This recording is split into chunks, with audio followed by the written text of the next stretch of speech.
Le tracé de charpente est une technique de dessin grandeur nature qui permet de trouver des angles de coupe précis pour tailler les pièces de bois d'une charpente. Les pièces de charpente sont taillées à partir d'un dessin technique appelé épure. L'épure, tracée au sol, fait apparaître différents points de vue de l'ouvrage en grandeur nature.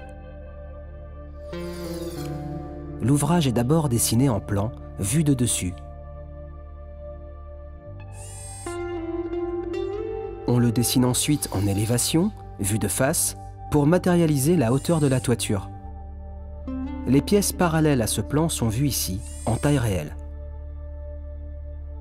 Toutes les élévations des pans de toit en relation avec la pièce à tailler sont également dessinées. Puis c'est la pièce à tailler qui est tracée en coupe perpendiculaire sur l'élévation de référence.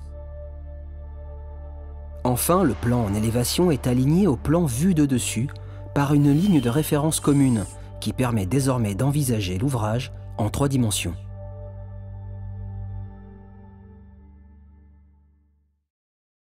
Dans notre exemple, nous allons chercher les plans de coupe d'une panne au moyen d'une technique de tracé de charpente, dite du rembarrement.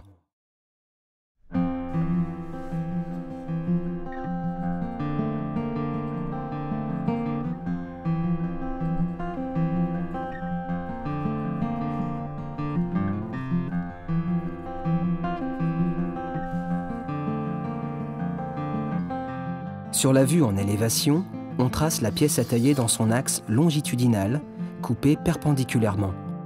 L'épaisseur de la pièce est ainsi matérialisée. Sur la vue de dessus, on projette les 4 arêtes de la pièce. Elles croisent les éléments de charpente dans laquelle la pièce s'insère. Les points ainsi créés sont ensuite reportés sur une vue à plat de la panne, sur laquelle figurent des indications de position dessus, dessous.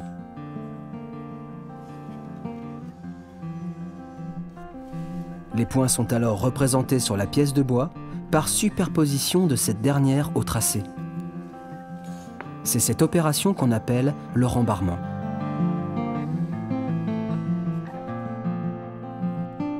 Enfin, les points sont reliés entre eux, indiquant les angles de coupe de la panne.